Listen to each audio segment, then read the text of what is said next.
नमस्कार साथियों, मेरा नाम है सुमित राठी और आज हम बात करने वाले हैं यासीन मलिक और उनके लाइफ इंप्रिजमेंट सेंटेंस के बारे में। 56 साल के यासीन मलिक जो जम्मू एंड कश्मीर के सेपरेटिस्ट लीडर हैं और साथ साथ JKLF के चेयरमैन भी रहे हैं, उनको दिल्ली में NIA के स्पेशल कोर्ट ने डबल लाइफ इंप्रिजमेंट जो है वो दी है। 2017 के अंदर नेशनल इन्वेस्टिगेशन एजेंसी ने यासीन मलिक और इनके साथ में 4 अन्य साथियों को गिरफ्तार किया था टेरर फंडिंग मामले के अंदर। NIA का मानना था कि यासीन मलिक और इनके जो 4 साथी हैं ये पाकिस्तान से फंड लेते थे, पैसा लेते थे और उस पैसे का इस्तेमाल जम्मू एंड कश्मीर के अंदर आतंकवाद को बढ़ावा देने और साथ ही साथ में जो सेपरेटिस्ट एक्टिविटी, अलगाववादी एक्टिविटी को बढ़ावा देने में ये उसका उपयोग करते थे। 2019 के अंदर में नेशनल इन्वेस्टिगेशन एजेंसी ने इनके खिलाफ चार्ज फ्रेम किए।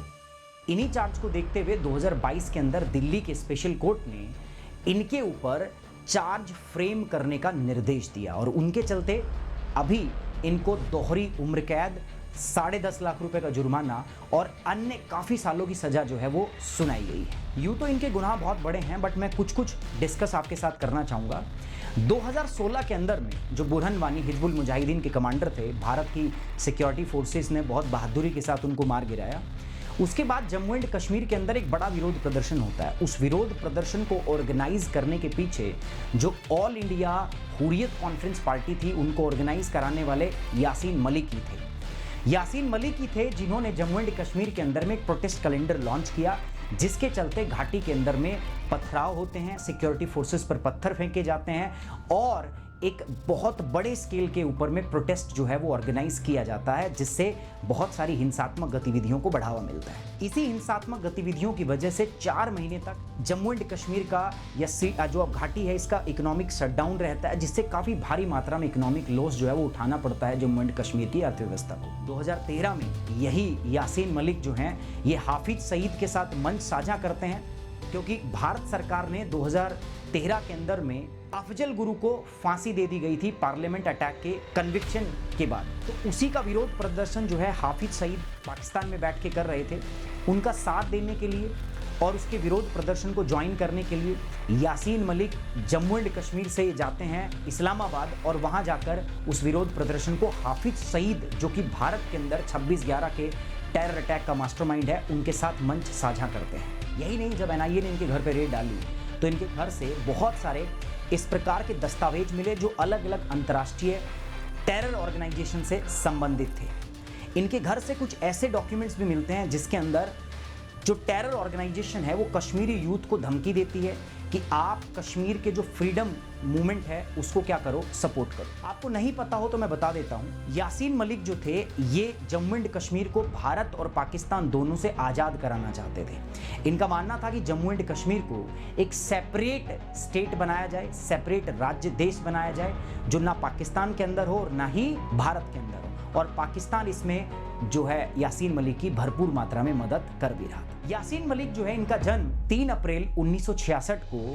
श्रीनगर की एक लोकेलिटी, एक डेंसली पॉपुलेटेड लोकेलिटी के अंदर होता है।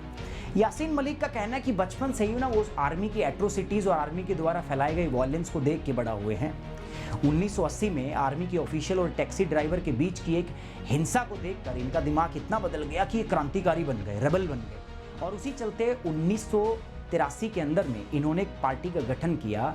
उस पार्टी को इन्होंने नाम दिया ताला पार्टी। यही ताला पार्टी ने 1983 के अंदर में भारत और वेस्ट इंडीज के बीच में जो मैच था, क्रिकेट मैच था, उसको रद्द कराया। नेशनल कॉन्फ्रेंस की जो गैदरिंग थी उसको डिसरप्ट किया। इनके चलते 1983 में इनको गिरफ्तार कर लिया गया और जेल में डाल दिया गया। जब इनको जेल में डाल दिया गया तो 1986 में जेल से रिहा होते हैं, और जैसे ही रिहा होते हैं इन्होंने ताला पार्टी का नाम बदल के इस्लामिक स्टूडेंट लीग का नाम दे दिया। और यही इस्लामिक स्टूडेंट लीग जो है वो बाद में एक यूथ मूवमेंट का जरिया बनती है जम्मू एंड कश्मीर में। इनकी इस इस्लामिक स्टूडेंट लीग को अन्य सेपरेटिस्ट नेताओं ने भी ज्वाइन किया। इनकी इस पार्टी को अशफाक माजिद वानी, जावेद मीर और अब्दुल हमीद शेख ने भी ज्वाइन। बात करते हैं यासीन मलिक के पॉलिटिकल करियर की, जो बहुत खास था नहीं। 1987 में इनकी जो इस्लामिक स्टूडेंट लीग है उसको मर्ज कर दिया जाता है मुस्लिम यूनाइटेड फ्रंट के साथ, क्योंकि इनका खुद का कॉन्स्टिट्यूशनल प्रोसेस के अंदर में बिल्कुल भी भरोसा था नहीं। तो उन्होंने सोचा कि मैं चुनाव नहीं लड़ूंगा, लेकिन मुस्लिम यूनाइटेड फ्रंट के जो कैंडिडेट थे, जो श्रीनगर से चुनाव लड़ रहे थे, मोहम्मद यूसुफ शाह, उन्होंने डिसाइड किया कि मैं उनको सपोर्ट करूंगा। माना जा रहा था कि 1987 के इस चुनाव में जो मोहम्मद यूसुफ शाह है वो भारी मतों से जीत जाएंगे, बट उनके ऑपोजिशन के अंदर नेशनल कॉन्फ्रेंस के कैंडिडेट जो है गुलाम मोइनुद्दीन शाह जो थे वो लड़ रहे थे, कंटेस्ट कर रहे थे। जब चुनाव का रिजल्ट आता है तो बिल्कुल अपोजिट होता है। नेशनल कॉन्फ्रेंस के लीडर गुलाम मोइनुद्दीन शाह जो है उनको विजयी डिक्लेयर कर दिया जाता है। ऐसा माना जाता है कि इस चुनाव के अंदर में भारी धांधली होती है, इसके अंदर में बूथ कैप्चरिंग होती है, रिगिंग होती है, और ये सारी चीज़ें जो है नेशनल कॉन्फ्रेंस के लीडर फारूक अब्दुल्ला भारत सरकार के साथ मिलकर करते हैं। और इसके फलस्वरूप जम्मू एंड कश्मीर के अंदर फारूक अब्दुल्ला की जो नेशनल कॉन्फ्रेंस की सरकार है वो सरकार जो है विजयी रहती है, 62 असेंबली सीट जीतती हैं वो। इसके बाद में मोहम्मद यूसुफ शाह और यासीन मलिक है उनको अरेस्ट करके जेल में डाल दिया जाता है। कई सारे कश्मीर के स्कॉलर्स का मानना है कि जो जम्मू एंड कश्मीर के अंदर जो मिलिटेंट और एक्टिविटी जो स्टार्ट हुई थी वो इसी चुनाव के बाद स्टार्ट हुई, क्योंकि इस चुनाव में इतना सारा करप्शन था। इसी के बाद में जम्मू एंड कश्मीर के अंदर में मिलिटेंट एक्टिविटी स्टार्ट होती है। लेकिन यासीन मलिक का मानना था कि नहीं भैया, हम इससे पहले से मौजूद थे। तो आप देख सकते हो कि किस हद तक यासीन मलिक का जो माइंड था वो मिलिटेंट प्रवृत्ति का हो चुका था। जेल से छूटने के बाद में ये पाकिस्तान ऑक्यूपाइड कश्मीर जाते हैं, वहाँ पर पाकिस्तान के द्वारा स्थापित आर्म्ड टेरर कैंप के अंदर में आर्म ट्रेनिंग लेते हैं और 1989 के अंदर ये भारत में वापस आ जाते हैं। भारत में वापस आने के बाद इनको JKLF का चेयरमैन बना दिया जाता है, और चेयरमैन बनते ही ये JKLF का एजेंडा और गोल डिक्लेयर कर देते हैं कि भैया हमारा सोल गोल जो है वो क्या है, जम्मू एंड कश्मीर को भारत से आज़ादी दिलाना। इसके बाद इन्होंने भारत की जो आर्म्ड फोर्सेस हैं उनके साथ में गुरिल्ला वॉरफेयर स्टार्ट कर देते हैं। इनका मानना है कि इनकी जो वॉरफेयर गुरिल्ला वॉरफेयर था वो कश्मीर के घाटी के जो यूथ हैं उनको बहुत सपोर्ट करते हैं, क्योंकि वो लोग भी आर्मी और सिक्योरिटी फोर्सेस के जुर्मों से क्या थे, परेशान थे। यासीन मलिक और उनके जो साथी हैं यही उस समय के होम मिनिस्टर मोहम्मद मुफ्ती सैयद की बेटी रुबिया सैयद को किडनैप करते हैं। 1989 से 1990 तक ये खूब गुरिल्ला वॉरफेयर एक्टिविटी में एंगेज होते हैं, बट 1990 के अंदर में इनके सारे साथियों को बॉर्डर सिक्योरिटी फोर्सेस के द्वारा या तो पकड़ लिया जाता है या मार दिया जाता है।